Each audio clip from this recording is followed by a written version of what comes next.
Para sa bawat Pilipino, alam ko na buo ang galit ninyo sa akin ngayon. Naunawaan ko rin kung bakit, lalo na at malaki ang halagang nakataya.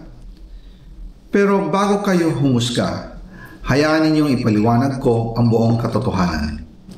Matagal akong hindi nagsalita dahil may direktang utos sa akin. Huwag nang bumalik ng Pilipinas at manahimik na lamang.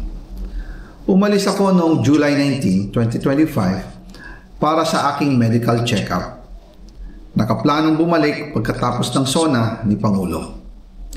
Pero habang papauwi na ako, tinawagan ako ni dating Speaker Martin Romualdez at sinabihan, "Stay out of the country.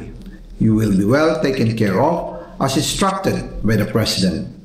Noon naniniwala pa ako sa kanila, kaya't hindi ako bumalik.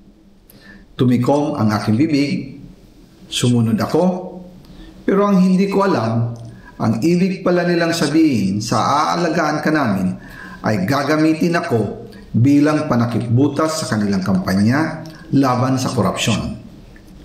Ginawa nila akong poster boy ng kanilang sariling kasinungalingan. Ngayon, hindi na ako mananahimik, ilalabas ko ang lahat ng katotohanan. May resibo, may ebidensya, at may pangalan. Nagsimula ito nung tumawag si Sekmina Pangandaman sa akin nung nag-umpisa ang BICAM process last year, 2024. Ang sabi niya, katatapos lang ng meeting nila ni Pangulo at may instructions na mag-insert o magpasok ng 100 billion worth of projects sa BICAM. At sinabi pa ni Sekmina, "You can confirm with Yusek Adrian Bersamin dahil magkasama sila sa meeting ni Pangulong BBM noong araw na yon." Tinawagan ko po agad si Yusek Adrian Bersamin at tinanong ko kung may instruction na ba ang Pangulo na magpasok ng 100 billion during their meeting. Ang sabi niya ay totoo nga po. Right after our conversation, tinawagan ko po si dating Speaker Martin Romualdez at nireport ko ang instructions ng Presidente to insert the 100 billion projects. At sinabi niya sa akin, what the President wants, he gets.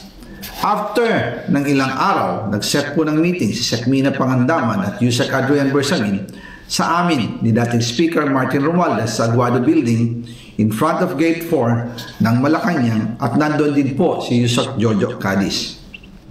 During the meeting, binigay po ni Yusek Adrian Bersamin ang listahan na worth 100 billion. Tinanong ko po si Yusek Adrian kung saan galing ang listahan. Ang sagot niya, galing kay PBBM mismo at binigay niya ito mula sa brown leather bag. Nung sinabi po ni Yusek Adrian Bersamin yung brown leather bag, naalala ko noong nasa Singapore kami right after the elections of May 2022 sa Hilton Hotel, kami ni dating Speaker Martin and PBBM habang pauwi at pabalik ng Pilipinas, hinabol ng PSG ang brown leather bag at ang sabi ni PBBM, maiwan na lahat, wag lang ang brown leather bag. Kaya naniwala ko na utos talaga ito ng Pangulo. Pagkatapos ng ilang araw, I informed sina dating Speaker Martin Romualdez, Sekmina Pangandaman, Yusek Adrian Bersamin, and Yusek Jojo Cadiz na kung pwede 50 billion lang ang ipasok sa program funds dahil sa sobra ang DPWH funds versus sa DepEd. In practice, hindi pwede na mas malaki ang budget ng DPWH kaysa edukasyon. And yung balance na 50 billion, ilagay na lang sa program funds for the 2025 budget.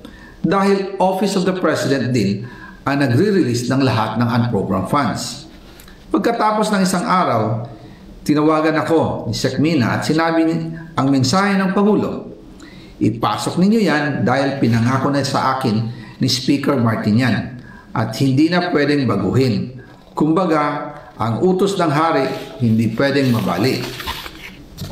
Again, I informed the Speaker and asked clearance about the instructions ng Pangulo. At ang sabi niya, wala tayong magagawa.